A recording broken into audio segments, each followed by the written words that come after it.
What the hell is wrong with you people? Every famous that gets arrested is not Nelson Mandela. Yes, the government conspires to put a lot of innocent black men in jail on fallacious charges. But R. Kelly is not one of those men. We all know the nigga can sing. But what happened to standards? What happened to bare minimums? We'd like to believe that art exists in a vacuum, that we can ignore the artist but still enjoy the work. But the truth is, the art and the artist are inseparable. Every lyric, joke, and scene carries their imprint. The Boondocks called it years ago. Separating the two isn't neutral, it's a performance. And sooner or later, the illusion always breaks. I can never be judged by a bitch that was dancing, making R. Kelly go viral. Hi guys! Okay, so I've been wanting to record these videos for forever. I've recorded things, deleted things, didn't like things, so on and so forth, but I realized that SZA was right. Your fear of looking stupid is holding you back. The fear of looking stupid is holding me back, so I need to stop playing around and get in the booth. Okay, so I'm just gonna jump right into it. I have my iPad, and you know when somebody brings their iPad, they mean business. I'm not here to play around. I have my notes on my iPad. I'm gonna discuss today the illusion of separation, why we can't truly divide the art from the artist. So, the first thing I wanna talk about, why did I do that with my Okay, the first thing that I wanna do is I wanna define what art is. So according to Merriam-Webster Dictionary, it defines art as a skill acquired by experience, study, or observation, a branch of learning, an occupation requiring knowledge or skill, the conscious use of skill and creative imagination, especially in the production of aesthetic objects, one of the fine arts, the quality or state of being artful. So yeah, I want to go back to the first definition, a skill acquired by experience, study, or observation. Y'all heard what the dictionary said. So, my thesis statement is, while many may argue for evaluating art independently of its creator, the emotional, cultural, and contextual ties between artist and art make true separation impossible. So, the first bulletin point that I have is that art is a product of the artist's mind and context. So, artists often embed personal experiences, ideologies, and worldviews into their work, intentionally or not. So these are some of the examples that I wrote. The first thing that came to mind was that show on HBO by Michaela Cole. Well, Michaela Cole has written lots of different things, but she had this show on HBO called I May Destroy You. And it was literally an autobiographical account of an experience that she had, a very emotional experience that she had. And I wrote that I May Destroy You reimagined her trauma with complexity and nuance, and it was just shot very well. And we connected with it. I connected with it because it was a lived-in experience. Another example that I have is Frida Kahlo. Frida Kahlo so often painted her real-life experiences. That one painting that she has where she had the broken column in her chest when she had her accident, that literally was her lived-in experience, and we related so much with her art because it's something that she experienced. Another example that I wrote is Maya Angelou. She wrote things that she directly experienced. An example is I Know Why the Caged Bird Sings. She experienced childhood trauma, racism, and she wrote about that. And when you write about something candidly like that, it allows the readers, the viewers, the listeners, whoever it may be, the consumers, to connect with you on a deeper level. But still I rise, and I'll be all right. Oh my God. Maya Angelou, leave Maya Angelou alone. Another example I have is Nina Simone. She was alive during a very tumultuous time in American history. Actually, every time is a tumultuous time in American history. Let's talk about that. That could be for another video. But yeah, she was alive during the civil rights movement and stuff, and a lot of the things that she wrote about was a direct reflection of how she grew up, what she experienced, so on and so forth. And the list goes on and on and on. And I followed him to a restaurant and I tried to kill him. I can pull out so many other examples about people creating works of art based off their lived experiences. The next topic that I have written down is audience reception is tied to the perception of the artist / authenticity. So I wrote down what goes through your head when you think about authenticity.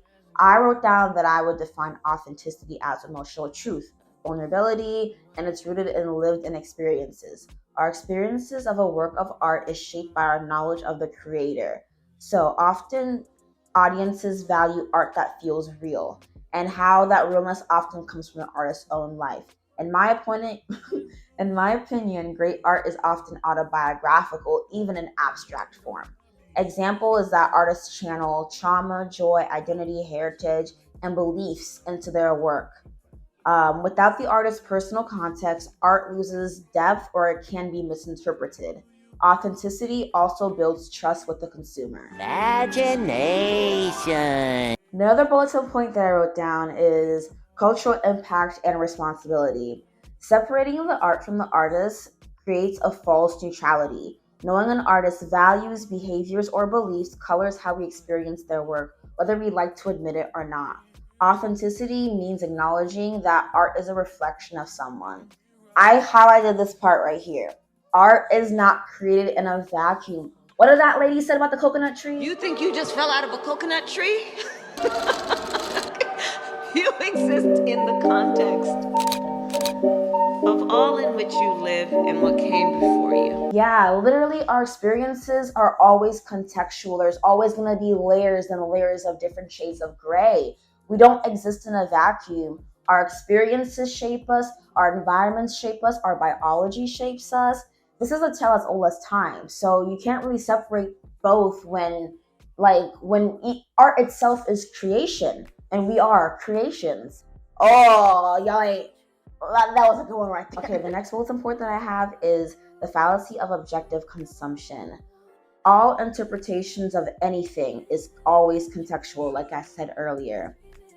Societal taste is shaped by society's expectations, historical context, and ethical positioning. Separation implies a clean binary when a spectrum exists. You don't consume art in a vacuum. I was spitting, like, I really was all on when I wrote this 6 months ago, but we're not going to talk about that. Okay, so a few counter arguments and rebuttals is that some people might argue that art can stand alone, but I feel like even art that is standalone-ish, art that's like commercial, art that's made just to make art, it's still shaped by somebody's reality, someone's imaginations, like someone's beliefs and values. Like, it's always gonna be shaped by something, you know? Like, if it wasn't shaped by nothing, it'd be like that episode of SpongeBob where they time traveled to the past, I don't know where they were in the history spectrum of the universe, but Squidward was in that vacuum and it was just alone.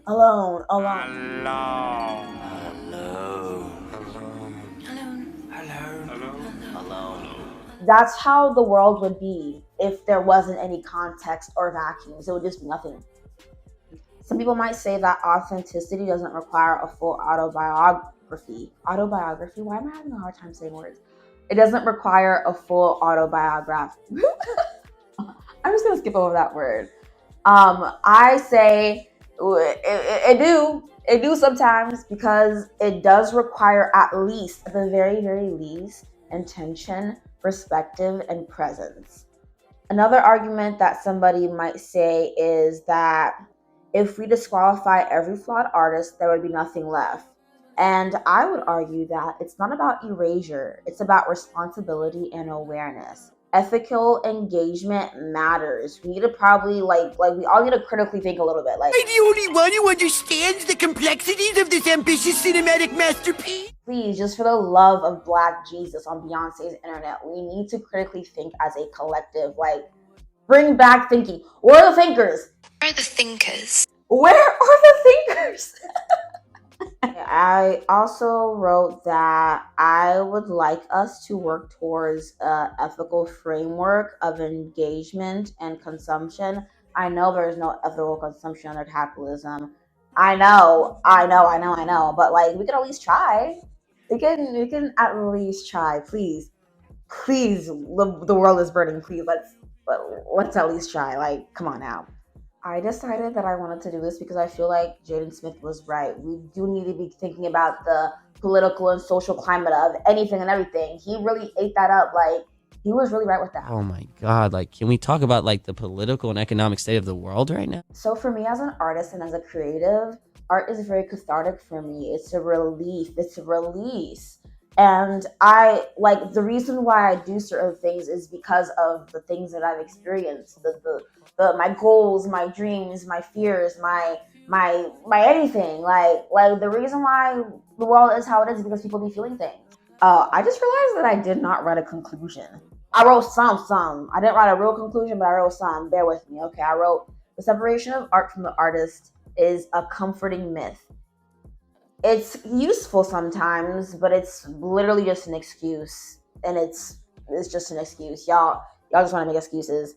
And I also wrote that recognizing the indivisibility of art and the artist doesn't mean rejecting all flawed creators, but facing the full complexity of cultural consumption with honesty and intention. Like I said, all I'm asking for is let's just all think and just ask, what if? Let's imagine something a little bit more. Let's not listen to R. Kelly. Thank you. Thanks for watching. Hopefully, actually not hopefully, I am going to make more videos. Even if this video just get 5 views, even if it just gets 3 views, I'm going to make more videos. Because guess what? I had fun.